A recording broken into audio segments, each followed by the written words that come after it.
و اخره زمانه کې به مولیان هم په امن پاتې نشي. د مفتی سردار حقانی صاحب دا بیان تاسو واورئ، والله ماله خو جلا راوستله، تاسو له به هم جلا درولي. تاسو دا خبرې واورئ، لږې بې خبرې کوو. چا پیغور راکړ وظیفو والا یې که نه، وظیفو والا یې که نه، ما دا پیغور په زړه وخوړ. موږ مدرسو والا ته چاندو والا ووایه، زه وظیفه خور یم، زه چاندو. مفتی صاحب له چا پیغور ورکړی وي چې ته په روټو په وظیفو لوی شوی. ګوره که هغه په وظیفو لوی شوی، که هغه په هر څه باندې لوی شوی، که د چا نه سوال کړی، که چا ته منت کړی، چا وله روټۍ ورکړي، په هغې لوی شوی. الله لوی کړی دی، والله دې مقام ته را رسولی دی. خو دې ظالمانو تاسو ته څه پیدا ده؟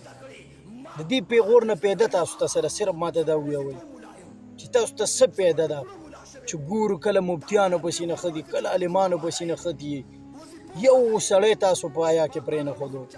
خو دې ظالمانو غرق به شئ، تباه به شئ. دا عالمان چې نه وې که نه، اوس به موږ جاهله وې، جاهله. نه به موږ له خور وې، نه به موږ له مور وې، نه به بیا موږ له هېڅ هم نه وې. زموږ مثال به د اسرائیلو وې. شکر وباسئ چې موږ له خدای پاک عالمان راکړي دي.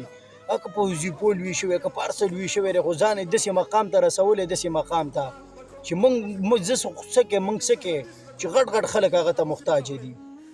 ځکه د یو علم ډېر لویه درجه ده، او هغه له دا درجه ورکړې چاله. دې ته خو لږ سوچ وکړئ که نه، هغه له دا درجه الله ورکړې، په هغه کې ځای و، ځکه الله دغه ځای ته رسولی و. خدای ظالمانو تاسو ته څه میلاویږي د دې نه چې ګورو مولیانو پسې ستاسو خبرې، عالمانو پسې تاسو خبرې، مفتیانو پسې ستاسو خبرې، یو عام کس پسې تاسو خبرې. خدای ظالمانو لږ خپل سوچ وکئ، لږ دې خپل ضمیر ته وګورئ. تاسو دا ضمیر نه ملامته کوئ یاره. په ایماندارۍ زموږ خو دې خولې له غلطه خبر عالم سړي پسې نه راځي. موږ چې موږ یې را تلیخ کولو، تاسو یاره پته نه لګي. د خدای عذاب به زه ووایم، دا په تاسو د خدای عذاب دی.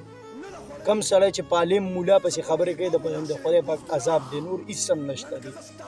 یو ریکویسټ مې دی درته، څومره چې کیدای شي دا ویډیو شیر کړئ، د ثواب په نیت یې شیر کړئ. دا یې مه شیر کوئ چې زما پال ورپسې واشي یا به داسې واشي. صرف او صرف د عبرت دپاره یې شیر کړئ چې څوک سبا نورې داسې خبرې ونه کړي چې یو عالم ته پرې درد ورسي.